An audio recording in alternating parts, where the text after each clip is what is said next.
Hi, everyone, and welcome to our Crave Connection podcast. I'm AD, founder of InProduct and host of Crave Connection. I'm really excited to be joined today by Dina Al-Alami, who's now a career coach, but was a former director of product at Compass Pathways in the health space. So, Dina, welcome to the Crave Connection InProduct podcast. Super excited to have you here. Having me here. Super excited for our conversation. Yeah, me and Dina got connected a while back, actually. So we've been connected from both a recruitment sense, but also, I suppose, early part of this year, having conversations about us both looking to make a change in our own businesses and kind of taking a bit of a dive into a new space. So Dina, I really appreciate you coming on to the podcast and sharing your journey of moving into the career coaching space. So tell me, why did you want to be here and why do you want to share that with the InProduct community? I think coaching is a huge asset for a lot of people going through their careers. I wish I had a coach early on. Basically, I studied the wrong thing. I always say that I studied the wrong major. I lived what it feels like to study something you don't enjoy and then needing to build up the courage to be like, I'm done studying something I don't want to do. And then actively taking and doing the work and building the courage to decide on my new path, which I wanted to help people. I wanted to make a change, and I thought healthcare is the way to do it. And back then I was in Silicon Valley and tech was the way to do it. So I really actively pivoted my way into health tech.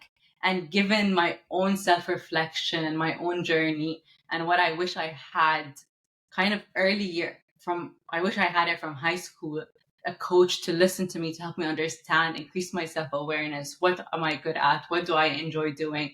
To proactively make these decisions. So I think coaching is underrated. I mean, it's very popular in the US now. It's getting more popular here. Other parts of the world still, it's catching up. But I really think as a product professional, working with a coach could help you think about, am I in the right company? Am I building the right skills? Am I contributing in the way I want to be contributing? What's my growth journey here? So really reflecting and helping you grow as a professional. I think that's why I'm here, and that's why I'm excited to sit here with you.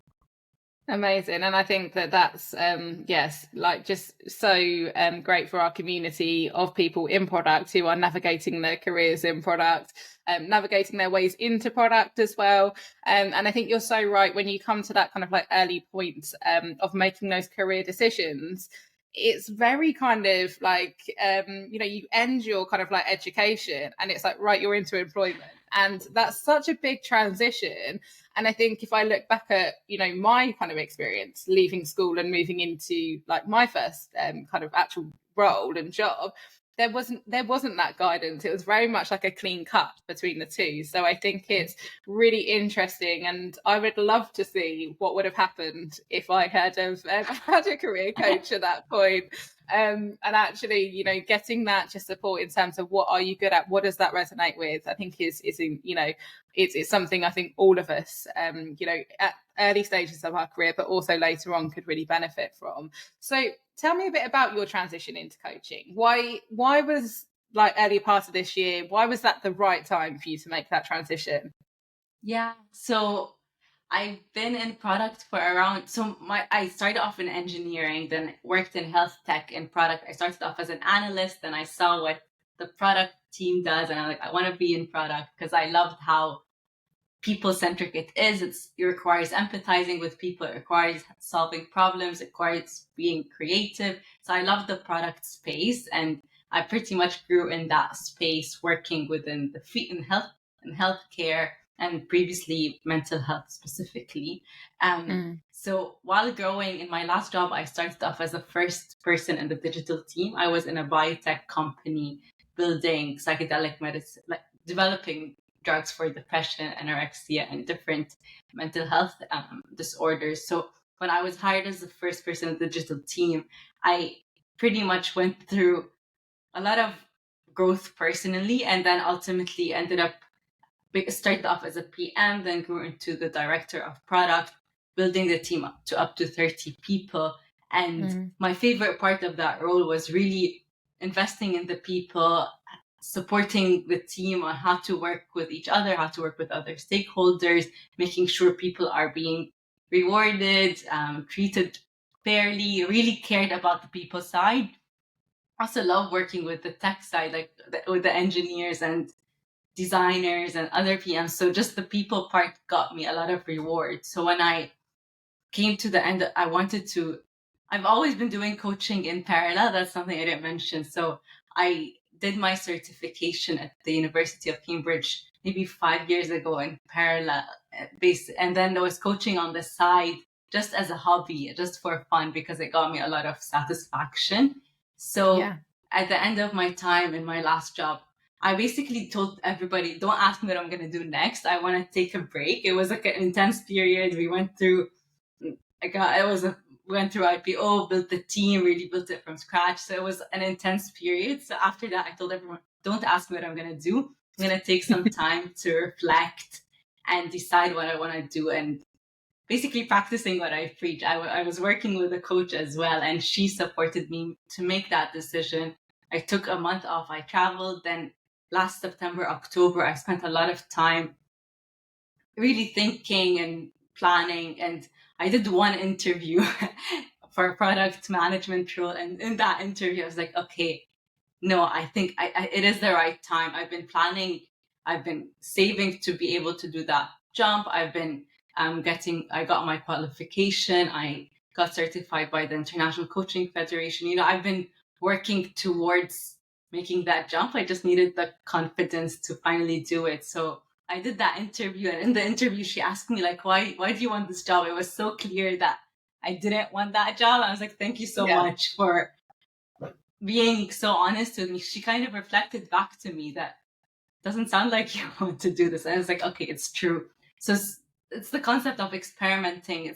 When I went into this, I was like, I'm going to be learning. I'll be always reflecting. I work with a coach at the moment. So it's hard to set up your own business, and there's a lot of questions and identity. Like there are so many coaches out there as well. How do you differentiate yourself? Who do you work with? What's your niche? All the questions we encounter as a product community or product team, we encounter setting up your own business. So I think it was the right time. A lot of factors came into place, and I decided to commit and go for it. Well done you. I think it's it's a really brave move for anyone to take that step from that security of a full-time role into moving into doing something which, like you said, it is, really down to just having that there's a lot of factors. It's not just about confidence, as you know. It's like being in the right financial position, having, those connections to make that transition. But, I think confidence is a huge part of it. So how are you feeling now you've made the move? I think it requires a lot of work and reflection. And I read that courage precedes confidence. So sometimes you need to gain courage by doing, and then you just keep on doing, and you gain a bit more confidence, and you get positive feedback. And honestly, what drives me is the progress I see with clients and their work, and kind of helping people live a more intentional life makes me feel that I'm doing something good. And it just makes me keep going even when it's hard. Good. So what is a career coach? I haven't had career coaching myself. It's something which I think has become hugely popular, and I speak to a lot of people, and it's, I suppose, a term thrown around, which I believe I've probably got a loose understanding of. So what is being a career coach? Yeah, I'll start with what the International Coaching Federation defines coaching as. So coaching is it's partnering in a thought-provoking conversation to foster a creative partnership so that you can pursue your most professionally and personally. So it's this coaching is providing that space between you and your client to co-create this trust and empathy so that you can go in and understand like what problem does the client want to solve and support them into solving them. So that's basically, it's like a partnership that gets you to where you want to be.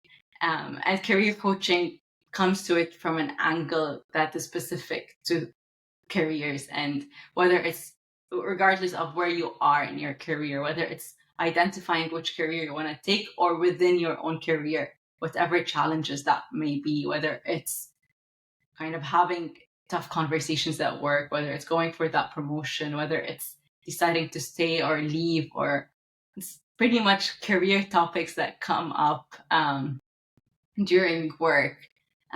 Also, truly, I think I started with career coaching thinking, okay, it's focusing on careers, but career, we spend so much time at work. So it's how do you build a career taking care of the different aspects of your life as well. So questions around, do I stay to take maternity leave in this company?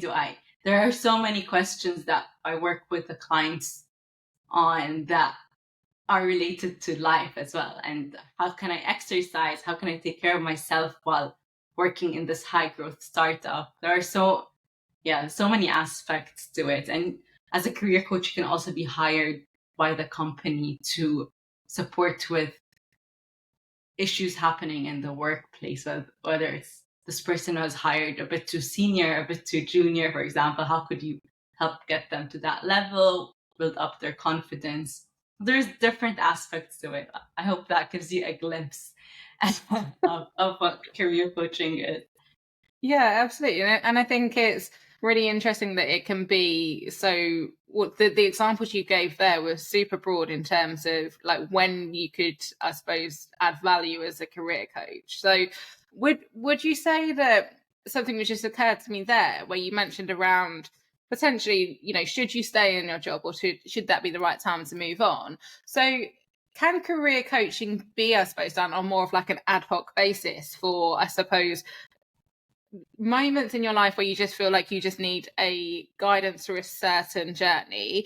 Or do you think that the value is really having that longer term approach to career coaching? I think you can do both. And personally, I don't think I'm attached to, some coaches like to work on like a 1 year program. Some people work like a 6 session at a time. And some coaches also work one off. For example, I'm really nervous about this job interview, kind of coaching them on this very particular thing, or I have this very particular decision, like should I leave or should I stay? That could take 2 or 3 sessions. But it can come ad hoc, and it can come. I've used coaches like ad hoc like as well to support me with key decisions. And sometimes when maybe you're going through like a big change, you want more accountability, more support, just a partnership, we can opt in for a longer journey. So I think it can happen. Like you can do both, depending on your needs. Yeah, absolutely. And I think that that's super helpful to know that going through, because I think, a lot of people, I suppose at the moment with the current market being the way it is, are facing, I suppose, situations where they're having to make decisions for their careers, which they may not necessarily have planned. So if we're looking at, say, like redundancies or things like that, it's a position which you've been put in a lot of the time not out of choice. So I always find when I'm working with people to make their right move in terms of career, I have to be very careful in terms of talking to people to actually see where they are on that journey of discovering what it is that they want. Because I think if you naturally go out to make a career move, you generally go out with intention to say, like, this is why I'm moving on, this is why I want to make this move. Whereas in the market over the past year, it's just being very conscious that helping people to make those decisions and knowing where they are on that journey, not having kind of intentionally made that move, I think is so important to know there's support out there as well, just that you might not necessarily need it for a hugely long time, but just to get you through those difficult times. So in the current market, where do you see the real value in terms of career coaching? Yes, very similar to what you said. So it's harder to, one is, for example, with redundancy, it's kind of how do you intentionally pivot or not pivot, find your next role, not because there's also a balance that you need to play between, I need a job and I need to find the right job. So it's kind of how do you come to terms with this market and also take care of your well-being. So you don't want to, if you need to settle with the job, how do you make sure that you have other elements within your career that's keeping you going? So it's kind of helping people with redundancy, or people who are in jobs that are really unhappy, whether they have like a bad manager or they're burnt out or about to burn, really tough working conditions, working with a coach to kind of mindfully and strategically think about ways to move, but knowing that it's not an easy market. So how can I make today work for me? How can it be more acceptable? How can I use this moment that I'm stuck in right now as an opportunity? Or, so really kind of strategic. Sometimes I think I'm a career strategist. You're the product, like the client is the product. And then you kind of work with them. It's like, what's your strategy here? How do you make decisions that work with your personal vision? Where do you want to go? And build basically the roadmap to get there. So it's basically navigating whether you're stuck in a job and making you feel unstuck, because the worst thing is to feel like I don't have any choice. And with this market, some people are feeling I don't have any choice. I don't know if this company I moved to will lose their funding or they won't be able to raise. Should I actually risk my safe space now? And some people, like, their risk tolerance will vary based on their responsibilities, based on where they are in life. So helping people make these decisions and and it's so personal, isn't it? I think that's the interesting part of it, is that I think naturally, obviously I'm not a career coach, I support people into their new jobs, but I think I have a really good relationship with everyone I work with. And I think that a lot of the time we're leaning on each other to discuss things, just to really kind of like try to find out what is really important. But it's very difficult, I think, when I suppose people are asking for your advice, but it's so personal to their lives, like it's their decision to make.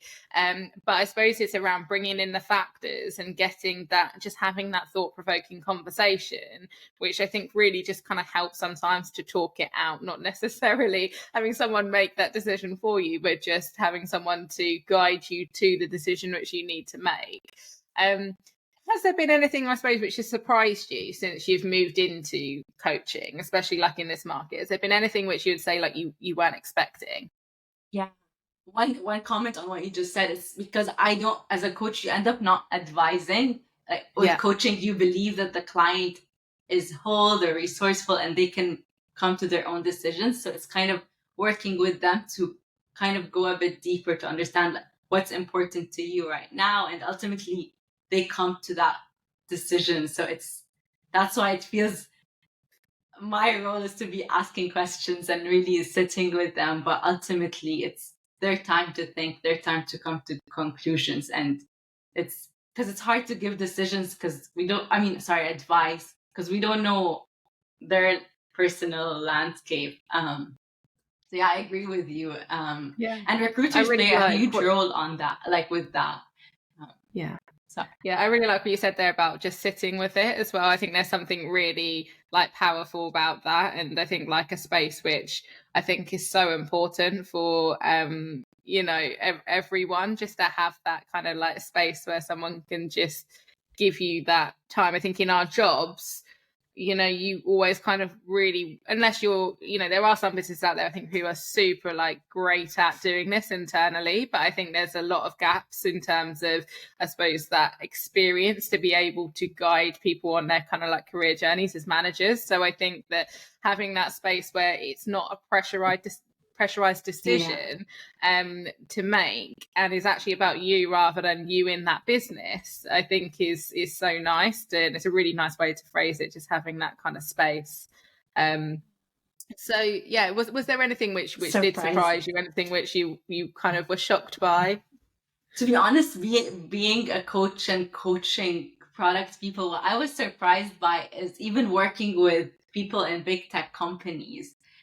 Sometimes people are hesitant to leave because sometimes they're like, honestly, my experience here in product isn't the right product experience to get me to the next job. So because of how I thought this could be mainly in startups, but I've seen it across product teams in different company stages, whether it's a seed stage company or whether it's a big tech company and everything in the middle, is some product people with product, it's kind of reliant a lot on soft skills, and it really depends on the team dynamics. So a lot of people I coach feel that, yes, I do have product experience, but it's not the right product experience because my team is different. There's a lot of messy things happening in my company that I can't, because some interview questions are like, tell me a time where you're fully in charge of this product from A to Z. And it's like, when you're a product person, you know that there are a lot of influences that shape that decision, and you're humble enough to know that you're never that one person. So yeah, it's kind of surprising that it's common across a lot of product people, that this insecurity that I haven't done product right. And maybe me saying it today is like, no, you've done product. This product is navigating complexities within the organization. And it's okay to acknowledge that you didn't have a proper product team. It's what's a proper product team? And it's all startups are messy, there's no right and way some to big do companies things. as well, not always just startups. Exactly. And the shocking thing was it's also in big companies. Like, oh, okay. So from the outside, I thought it would be perfect in a big company, but it's ultimately a team is a team, and a team is a group of people working together. So hard things will happen, and it won't be linear, and it won't be based like similar to what you read product theory is telling you. Mm-hmm. So I suppose to hone in on the product side, where do you think career coaching specifically would benefit people in product? Is there any, like, obviously you touched on one there, are there any common areas where you'd say, like, this is why I think that career coaching would really benefit people in product? To be honest, I had a coach throughout my product journey, from landing a position to growing to becoming, like, to getting promoted, to having the courage to take on more responsibility, to helping me, think about what sort of team do I want to build, to having hard conversations, to going through a grievance process, and addressing bullying and speaking up in an organization. So it could help you in any way, pretty much. And literally in any aspect of your kind of day to day. What are you finding difficult? Do you need help with the confidence? Do you need help kind of presenting to the board? Do you need help managing a difficult stakeholder? It's different aspects of product. I think coaching could help based on the person's needs. Obviously, some people are really good at the doing, but they need some help because they're doing so much, taking time for themselves and strategizing about their career. Some people think about their career too much, but they want help on the day-to-day skills of product management. Do you think that's reasonably common in product management it is such a broad role, isn't it? And I think that it's a role where I think you have so many different people kind of like surrounding you, and so much responsibility, I suppose, being that person at the center of everything. So do you think it's reasonably common with product people to, I suppose, take on a huge amount in their careers, and that like then start to affect their kind of like personal lives as well, and that kind of balance between like work and personal? I really think so. I think it's very, very common where I see product people's calendars. Basically, it's unable to take a bathroom break. I mean, I was there, it's just like really needing to be diligent about taking a few minutes between calls, because you're working with across the company with so many different stakeholders, and you've got a lot of pressure to deliver. It becomes really hard to prioritize your own self, because also the role doesn't only require being on calls and being extroverted, it also requires deep work, deep thinking. So if you're Yeah. not diligent about your time management, diligent about, I need this break not because I can't handle, but because I physically need it. It's I think that's a lot of pressure goes into product managers about, yeah, just stretching to the limit. And I think that's one thing that I notice across the product professions. And that's why I hear a lot of people burning out and wanting to leave the field, because of how stretched they become and with a lot of Mm. responsibility. Yeah.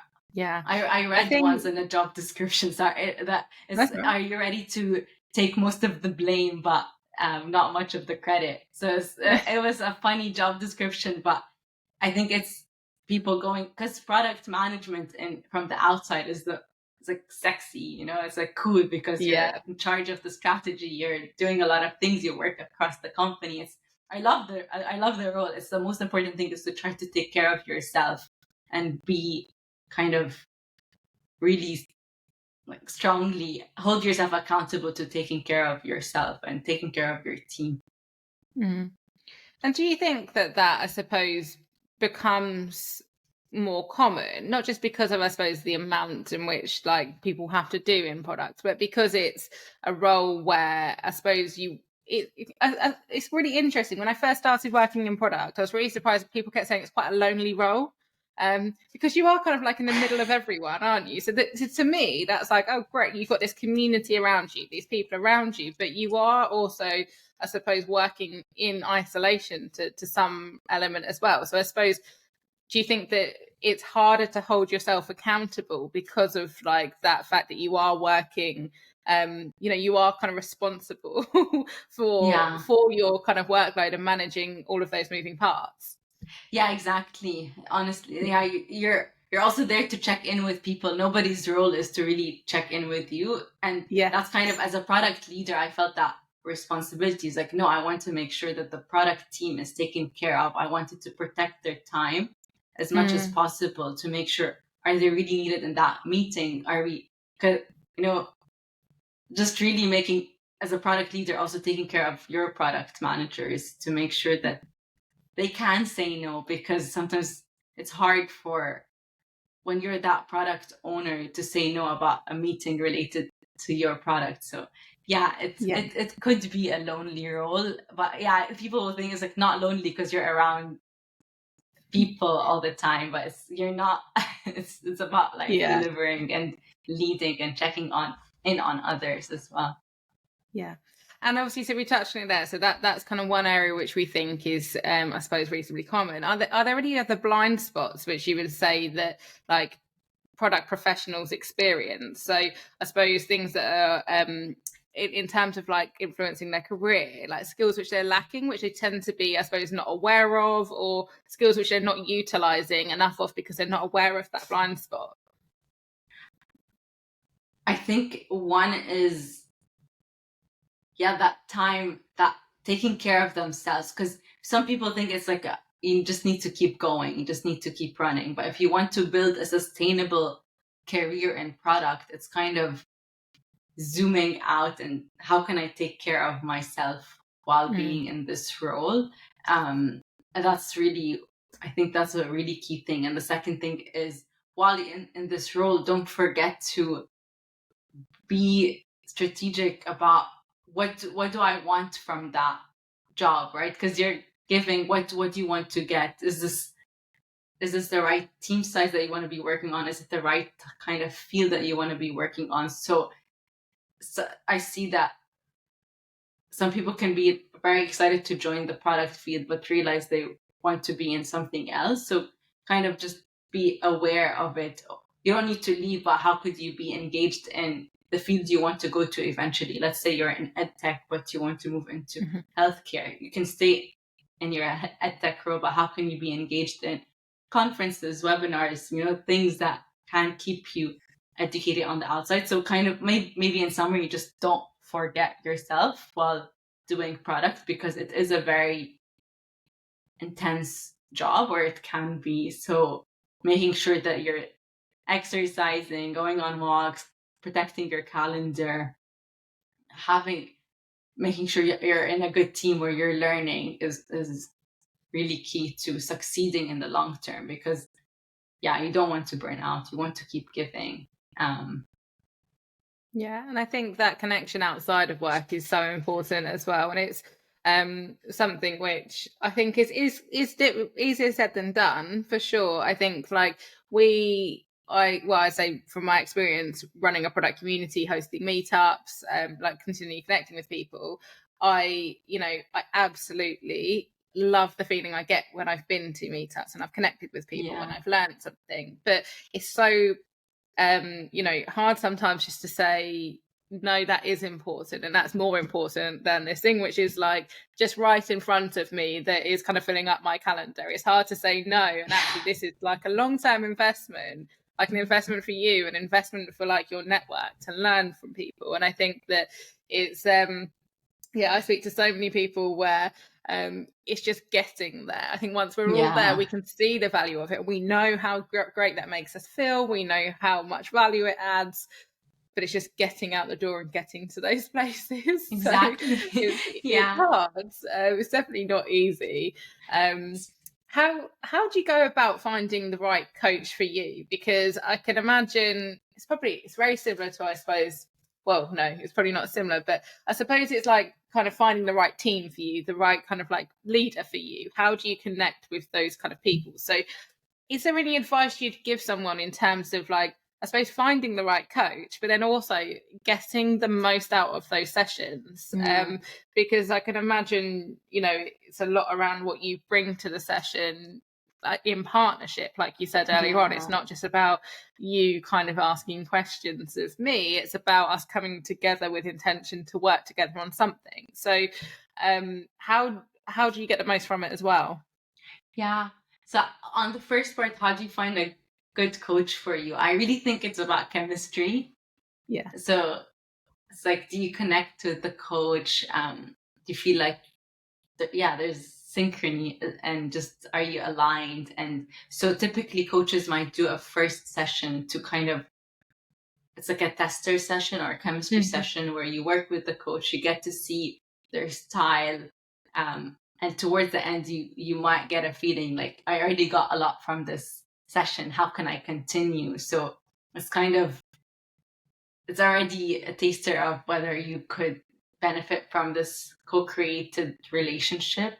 And usually it's like, the way people currently find coaches is, I feel the most common, at least for me, is, for me it's a bit different because I'm in the network of coaches and I've met people while studying and in the community, but usually the way people find me is like through word of mouth so far, and people I've worked with or companies I've worked with. It's like, I think it's the chemistry. I think that's the key thing. And whether basically that, do you feel comfortable in that relationship? Do you want somebody who's kind of direct? Depends on what style you want. And that's the one thing. And then, or did I think I already answered. Oh, how do you make the most of the session? I think it's around the coaching. I think you need to be in a coachable mindset. And what does that mean? Is basically you're ready to go on this creative journey, ready to dedicate time to this relationship, because I think most of the coaching happens after the session. So in the session, you're prompted and asked questions, and then usually you'd come up with a few things that you want to do afterwards, whether it's to journal, to reflect, to experiment. So you need to be willing to give it the time it takes outside of the session in order to make the most inside the session, in my opinion. So it requires dedication and wanting to invest the time and energy, whether it's like, if you want to build confidence, like, am I willing to do the homework, to really try out new things, to reflect, to grow? It takes time. And if you're going through something that doesn't allow you to invest this time, it's not the best time for that partnership to start. So it's really being aware that I have the time, I have the energy, I have the space, the mental space to dedicate. I think it's kind of like a creative process. It's like, if you have time to be creative and explore. And it sounds like, again, probably similarly to what we were just talking around, say, like meetups and things outside of work.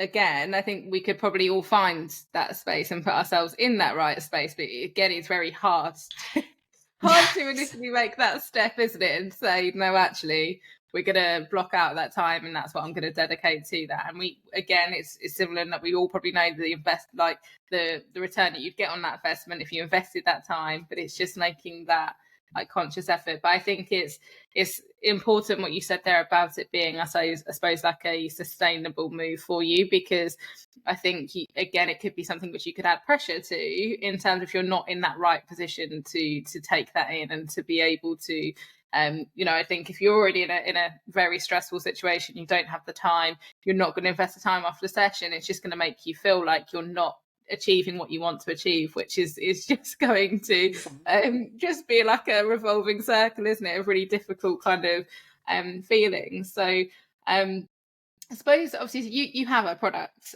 you have a career coach, and you have done throughout your product career.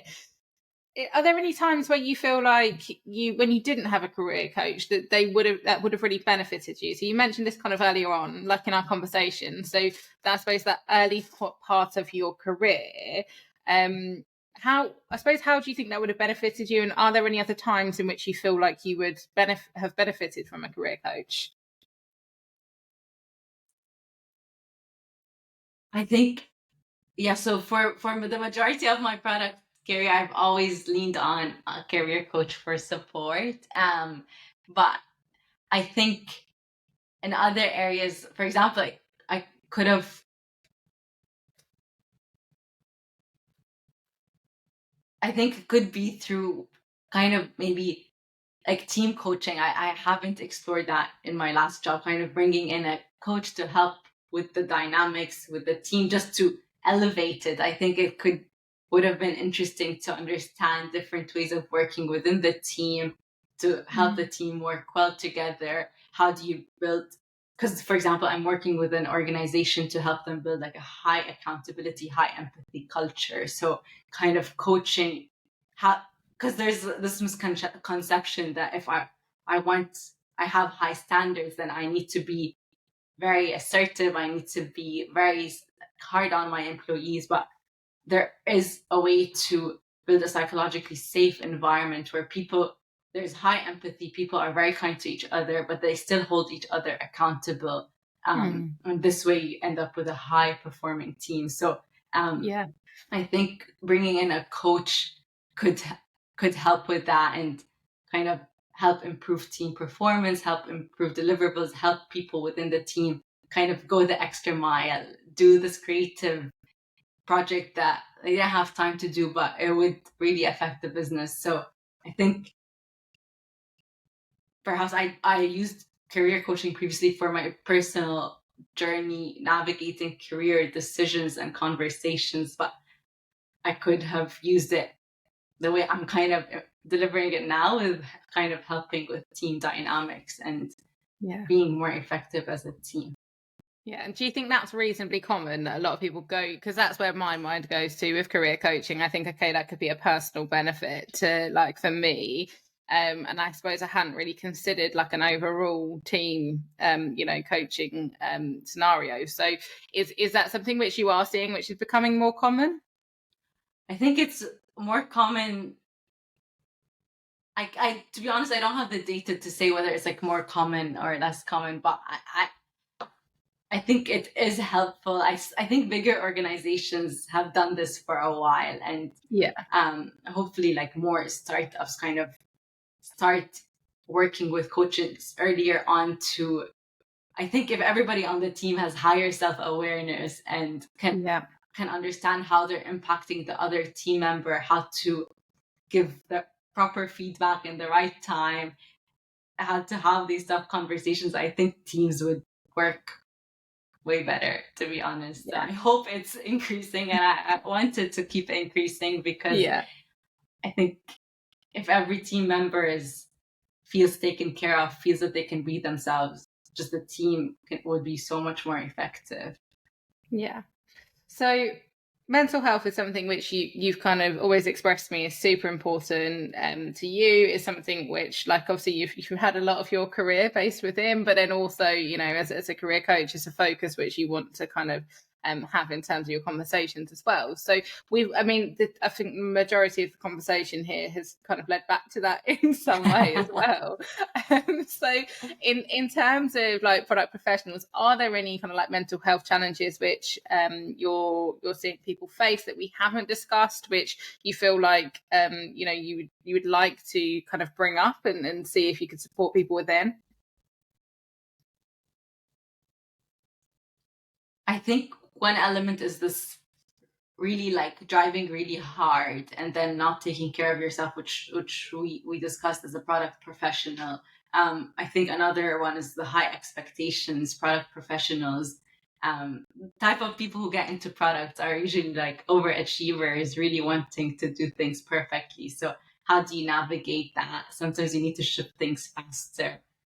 What's good enough, and how do you kind of be okay with delivering quickly, delivering not perfectly? Because with the market, there's a lot of pressure on delivering for startups as well, and this elements like achieving perfection is perfect is not doesn't work with speed, or what's the balance there? So I think it's just take with the mental health challenge. I think there's like anxiety and stress coming from just simply working in tech in general. And I would say there are topics that definitely, if it's diagnosed, obviously I think therapists would be way better. The way I see coaching is kind of preventative, versus I think therapy is treatment to the mental health challenges that some people face in this field, that I think are way beyond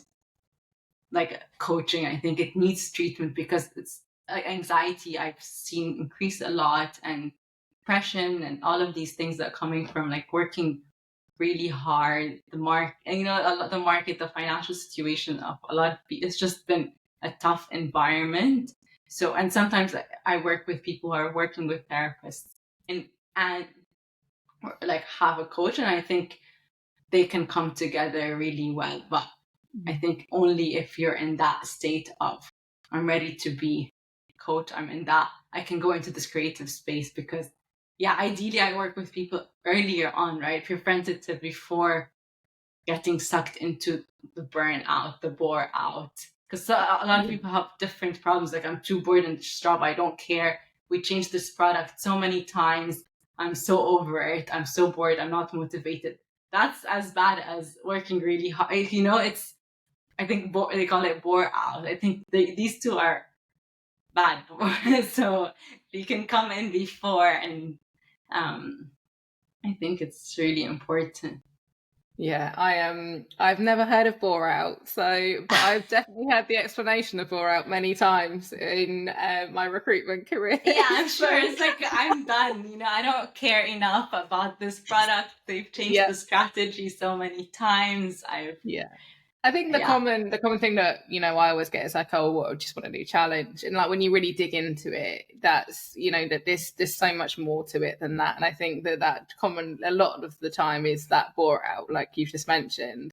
But it's just kind of like just being able to vocalize what does that specifically mean. So Dina, it's been so lovely to have you on the podcast. And honestly, I've learned so much about like career coaching myself, and I think like our community members would be we'll hopefully like really benefit from this in terms of like looking at a career coach themselves, understanding what it is, even looking into it themselves potentially at some point of their career. So I think that it's so nice to get the word out there, you know, specifically in the product space. I suppose, tradition which I'm going to be implementing on this podcast is going to be the question I'm about to ask you now. So, the in-product community is based on helping people to, connect with each other. It's really solving that problem of connection within products. So I love any kind of give backs we can always give in terms of like learning, sharing. I previously done like book recommendations. So we're switching it up a little bit. So is there anyone who is inspiring you in the product space currently that you would suggest for community members to start following or to be aware of, in the kind of space in which you work in? That could be in product, that could be in coaching, any space which you think would be relevant to the product community. Yes, I think of Simon Sinek when you ask this question, because Simon Sinek is the author of Start With Why, The Infinite Game, Leaders Eat Last. And the reason I mention him is there's like just a lot in his work. For example, how do you basically, starting with why. I got a lot of people who want to transition into product. Why do you want to, before they're like, Dina, help me get there. I work with them to really understand why do you want to do this? And sometimes it turns out they want to be like in user research and it's totally not in product. And the reason behind it is, it's kind of starting with why, and other things that Simon Sinek kind of preaches is like empathy first leadership, really taking care of your people, playing the long game. Some kind of saying most leaders aren't playing the long game. They're thinking about the short-term profits and kind of today. But if you play the long game, it will pay off. You take care of people. You have less employees leave. It costs you less. So it's really like thinking about the long game and really taking care of people, taking care of yourself, and practicing this empathy within our communities and within companies as well. I love Simon Sinek, and I've been reading more and more of his work. Yeah, likewise. I am. If I'm ever in need of any inspiration, I'm on a quick look up of Simon Sinek, and I'm like, "Come on, let's get me going. We need to like be inspired." So yeah, I'm definitely with you there. So again, Dina, thank you so much. It's been super insightful, I think, for everyone. So I'm really excited to share this out with the community, and hopefully if anyone kind of wants to reach out in terms of questions, in terms of career coaching, and connect with you as well, I will share your profile with the community as well, so people can directly reach out to you and chat with you about coaching. Thank you so much, Adi, and thanks for thank you for creating this community and dedicating the space for people to learn and grow and just give back to the community. So thank you too. Thanks, Dina. Take care.